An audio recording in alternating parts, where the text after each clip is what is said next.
Good morning students. Today we will discuss about hospital pharmacy. ये हमारा hospital and clinical pharmacy subject में second number chapter है, उसको हम आज स्टडी करेंगे। The hospital pharmacy exist as a great deal to influence on the professional status of the hospital as well as the economic of the total operational cost of the institution. It is a department that provides a pharmaceutical service to the outdoor and the indoor patients. The department headed by the professionally competent and legally qualified pharmacist. The greatest achievement in the profession were made in early 1940s.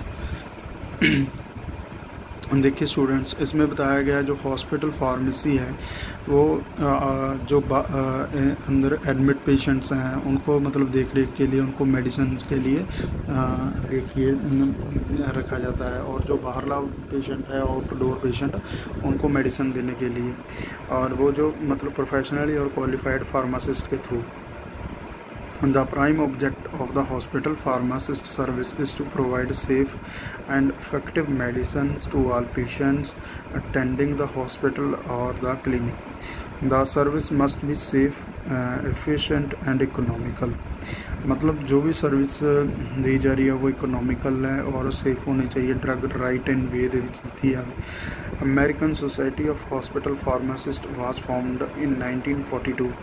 The publication of which is the American Journal of Hospital Pharmacy, because the great increase in number of hospitals and the increased purchase and use of drug increased, which required the need of the modernization in hospital.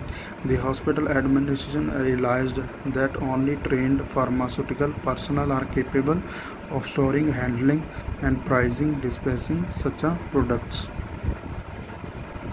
ये इसकी introductions थी students. आगे हम इसकी जो main definition है, functions हैं, object वो जो एग्ज़ाम में आती है वो पढ़ेंगे।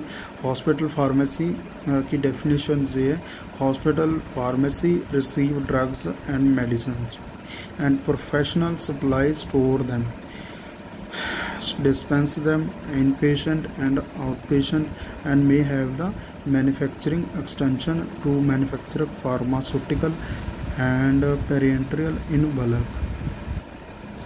मतलब इसका मतलब मीन ये है स्टूडेंट्स, वो जो भी मेडिसिन प्रोवाइड कर रहा है हॉस्पिटल में फार्मेसी, वो आउटडोर पेशेंट और इनडोर पेशेंट के लिए जो भी मेडिसिन मैन्युफैक्चरिंग एक्सटेंशन जो भी है वो दे रहा है, वो उसको हम हॉस्पिटल फार्मेसी बोलते हैं। इसके फंक्शंस क्या हैं, जो मेन फंक्शंस क्या हैं हॉस्पिटल फार्मेसी के: hospital pharmacy produce, store and dispense drug to both outpatient and inpatient, to make available right drug at right time in least possible cost. Hospital pharmacy produce store करती है medicine को और dispense बेचती है drugs को।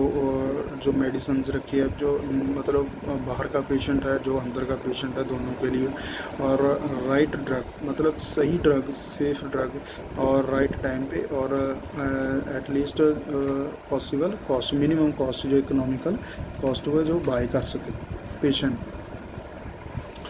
It maintains the satisfactory system and record and book keeping for the product.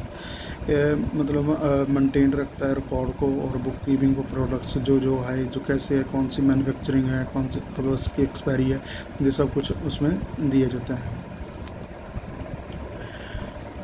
It maintains advocate control over requesting and dispensing of all drug pharmaceutical supply. It undertakes the manufacturing of small and large volume of parenteral and to maintain the aseptic condition while doing so. It furnishes information regarding the medicine to the physician and interns, nurses and pharmacy trainees. Hopefully we understand, इस आसान भाषा में ही है, आप इसको easily मतलब याद कर सकते हैं और इसमें कुछ अच्छा मतलब अच्छी तरीके से आपसे प्रॉपरली समझ में आ जाएगा। It initiate and participate in studies और research project for the improvement of health care of patient and other hospital services. Now we will again 7.8 to share and undertake quality control for all the procured and manufacturing materials. To objective में क्या है? To teach the hospital pharmacist about the philosophy and ethics of hospital pharmacy and guide them to take a responsibility for our professional practice. इसका जो hospital pharmacy का है, जो मतलब अपने हॉस्पिटल फार्मासिस्ट में जो फ़िलासफ़ी है, जो एथिक्स हैं, उसमें गाइड करना और उसको रिस्पॉन्सिबिलिटी को समझना। To strengthen and management skill of hospital pharmacy working as the head of the department. जो मैनेजमेंट की स्ट्रेंथ स्किल है हॉस्पिटल फार्मेसी की, वो हेड डिपार्टमेंट के साथ वर्किंग करे। To serve as a concerning department not only to the ultimate user of the drug but also to the medical staff. To participate in research project, मतलब वो participate करेगा जो अपना रिसर्चिंग प्रोजेक्ट्स के साथ है। To ensure the availability of the right medication at the right time, right dose and minimum possible cost. वही same बात है, उसको जो अवेलेबिलिटी करानी है मेडिसिन की, वो राइट मेडिकेशन हो, राइट सही दवा हो और सही टाइम पे ली हो और सही डोज हो और कम से कम कॉस्ट में हो, तो वो मतलब उसका मेन पर्पज़ है। To utilise as a maximum as possible the resources of hospital pharmacy to development of the profession. Hopefully we understand this topic. To attract greater number of well-trained pharmacists to work in the hospital, मतलब attract करते हैं greater number of well trained, जो भी मतलब well trained pharmacist होते हैं work in the hospital pharmacy and contribute all over all the objective hospital pharmacy which community center to coordinate and आगे है नेक्स्ट 9 क्वेश्चन में, तो coordinate and cooperate with other department of hospital, मतलब वो उसको ज़्यादा कोऑपरेट करे और अदर जो भी डिपार्टमेंट के हॉस्पिटल में है। आगे है इसकी organisation of the hospital pharmacy. The organise hospital pharmacy consist various division like compounding and dispensing, manufacturing और production and quality control, central sterile supply, research, education and training, administration of library। ये देखिए graph में दिखा हुआ है administration of the head of service of M pharma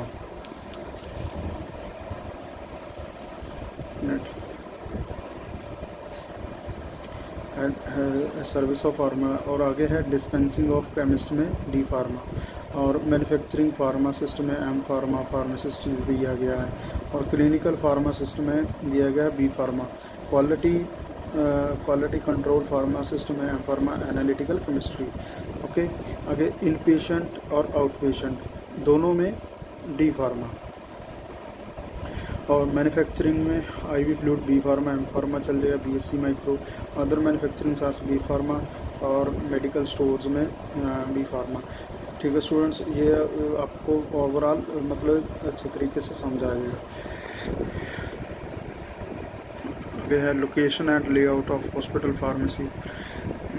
The location of hospital should be such that it is convenient for providing service of other department of the hospital and the personnel who make a daily use of such service. In general hospital of less than 200 beds, जो general hospital होगा students वो less than 200 beds होगा।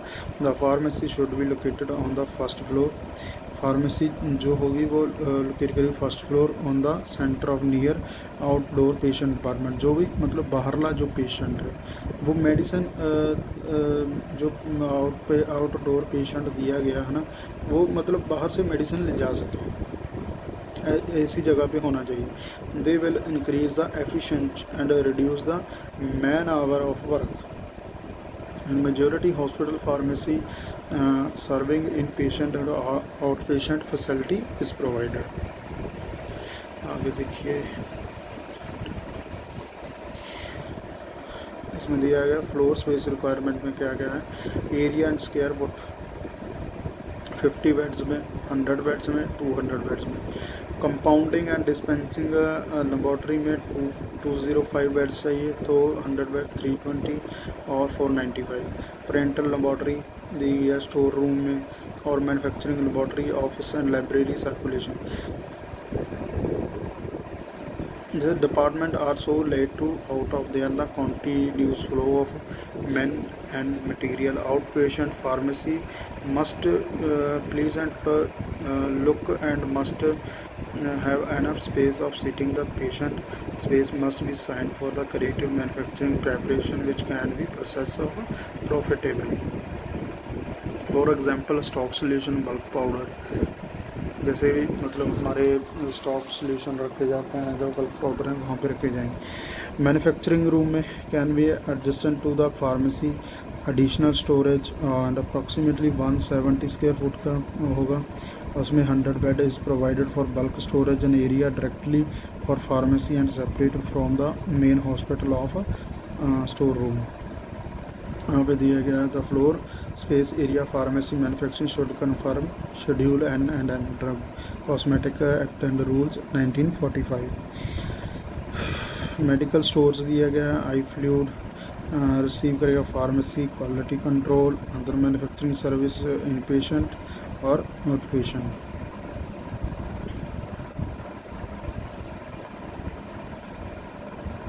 The pharmacy receive its material from two sources: medical store, manufacturing division from the hospital, recruitment of a personal pharmacy.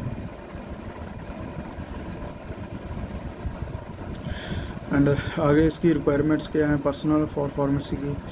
The director of pharmacy should be graduate of an accredited college of pharmacy, bachelor of science.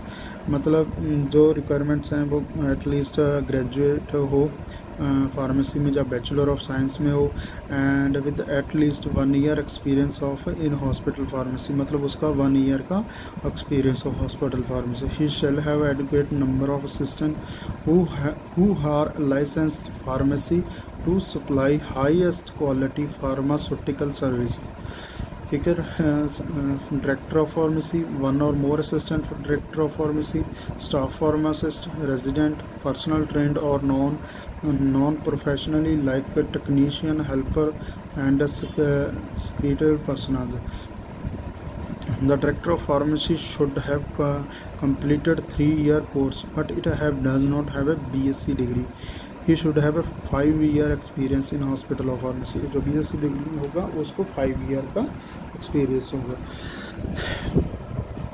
If the director have completed 2-year course in pharmacy but does not have BSc degree and should have 10-year experience in a hospital pharmacy. Understood? Hopefully we have understood the all things. Facility requirement of pharmacy, कौन कौन सी facilities हैं requirement में। Suitable equipment दिए जाएंगे for compounding, dispensing and manufacturing pharmaceuticals and supply of necessary book keeping, stationery, furniture material and equipments. The modern pharmaceutical library should be maintained. जो modern pharmaceutical है उसको मेंटेन रखना होगा, जिसमें नेशनल फॉर्मुलरी बुक्स आएंगी, जो ऑफिशियल बुक्स होंगी, USP, American hospital pharmacy, journal pharmaceutical science, journal of American medical association. The library should contain the text reference books following the subject pharmacy, chemistry, pharmacology, toxicology and therapeutic understanding techniques. और जो इसको चाहिए उसमें necessary है। आगे है requirement and equipment of pharmacy. Fix अगर the equipment are 2 types, fixed and movable. Fixed में क्या आएगा, the require installation become attach to the building, मतलब बिल्डिंग के साथ अटैच होंगे, उनको जो बिल्डिंग के साथ अटैच होंगे। These require installation and become attached to the building. For example cabinet वगैरह, काउंटर हो गया, सिंक्स हो गया, वो अटैच होंगी। और मूवेबल इक्विपमेंट्स में क्या होगा, these can be moved and are not intend to be permanently fixed to the building. वो बिल्डिंग के साथ परमानेंटली फिक्स नहीं होंगे, जैसे कि बैलेंसेस हो गया, मिक्सर हो गया, कार्ड्स हो गई। आगे the usually equipments are prescription case, drug stock, cabinet and drawer, work table and counter, narcotic with individual lock drawer. Narcotic का मतलब होता है जैसे शेड्यूल एक्स में जो मेडिसिन आती हैं, जो मतलब नारकोटिक का अलग लॉक ड्रॉअर होगा। Office with telephone connection and file cabinet. Equipment for parenterals are water still, work bench, cabinet, resistant glass, storage tank, burette, glass filter, conductivity meter, depending upon the type of manufacturing, other equipment required. मतलब उसके ऊपर जो depending करेगा manufacturing equipment, जैसे ointment mill हो गया, mixing machine हो गया, और कोलोस्पिवल ट्यूब हो गया, फिल्टर्स हो गए, powder mixer, granule, tablet, compressive machine and filter press. Pharmacist requirements क्या होगी, the number of pharmacist require for hospital are calculated on the basis of some workload like the number of prescription received and dispensed or the number of bed available to hospital and occupied. For 100 bed of hospital we can have 5 pharmacist. अगर आपका hospital 100 bed का है तो आपको 5 pharmacist आप check कर सकते हो। As the number of beds increase the member of pharmacist also increases.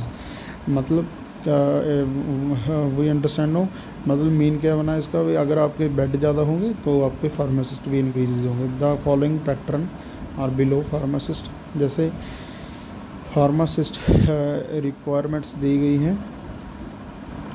Pharmacist requirement अगर अप टू 50 बेड्स होंगे तो नंबर ऑफ फार्मासिस्ट रिक्वायर्ड 3, और अप टू 100 बेड्स होंगे तो 5, अप टू 200 बेड्स होंगे तो 8, अप टू 300 बेड्स होंगे तो 10, अप टू 500 बेड्स होंगे तो 15। ठीक है स्टूडेंट्स, ये आपको होपफुली जितने भी मतलब आपको करे जाएंगे उसके हिसाब से ये बढ़ता चले जाएंगे आपके फार्मासिस्ट। आगे है duties of hospital pharmacist. Duties क्या है hospital pharmacist, he provide a professional service to the medical and nursing staff. यह जो प्रोफेशनल सर्विसेज हैं वो प्रोवाइड करेगा medical and nursing. He is responsible for purchase and supply of drug. मतलब वो responsible होएगा जो भी मेडिसिन वो परचेज़ कर रहा है, जो भी मतलब सप्लाई कर रहा है। He is member of the therapeutic committee, मतलब PTC हो गया, थेरेपेटिक PTC, थेरेपेटिक कमेटी, जिसमें वो उसका मेंबर रहेगा। Which adopt the suitable hospital for malaria. Chief pharmacist increase the practical training of pharmacy students. जो चीफ फार्मासिस्ट होगा increase करेगा प्रैक्टिकल जो ट्रेनिंग के लिए आते हैं उनको वो गाइड करेगा। He develop a proper pricing policy of prescription.